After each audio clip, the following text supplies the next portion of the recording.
Sa Visayas naman po, isinailalim na rin sa rehabilitasyon ang San Juanico Bridge dahil sa sira nito. Bawal munang dumaan sa tulay ang mga truck at pampasaherong bus. Nasa frontline po ng balitang yan, si News 5 stringer April Ayaso. Pila-pila ang mga stranded na sasakyan papasok sa San Juanico Bridge.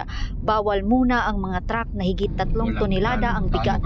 Ang dahilan, may nakitang asira sa tulay. Apektado tuloy ang mga truck na may kargang produkto, pati ang mga pampasaherong bus mula Visayas sa patungong Mindanao, mula Luzon at vice versa.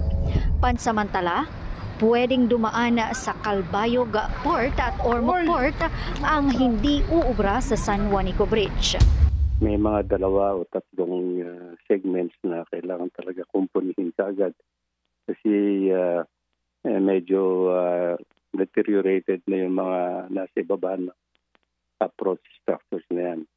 So, that is the reason why rinekomenda nila na i-limit muna yung load na dadaan sa San Juanico Bridge habang kukumpunihin namin yung nasa ilalim. Ang San Juanico Bridge ay higit 2 kilometrong tulay na nagdudugtong sa Samar at Leyte.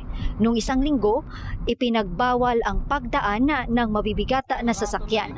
Sa ngayon, naka-blue alert status sa San Juanico. Ibig sabihin nito, dapat naka-standby ang response team sa rehiyon para sa anumang emergency.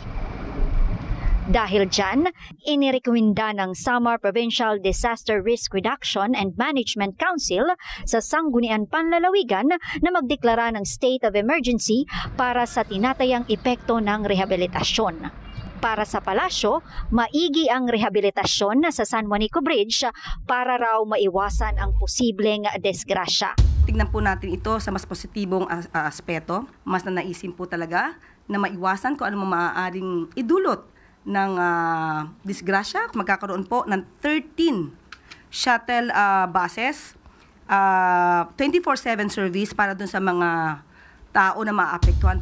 Sa ngayon, naglagay na ng mobile kitchen upang mapakain ang mga stranded. May security forces upang mabantayan ang seguridad ng lahat. May medical team at ambulansya na nakastambay sa paligid ng tulay. Nagbabalita mula sa Frontline, April Don Ayaso, News 5. Mga kapatid, Dimples Romana po, kumpletuhin ang inyong umaga ng mga kwentong puno ng inspirasyon.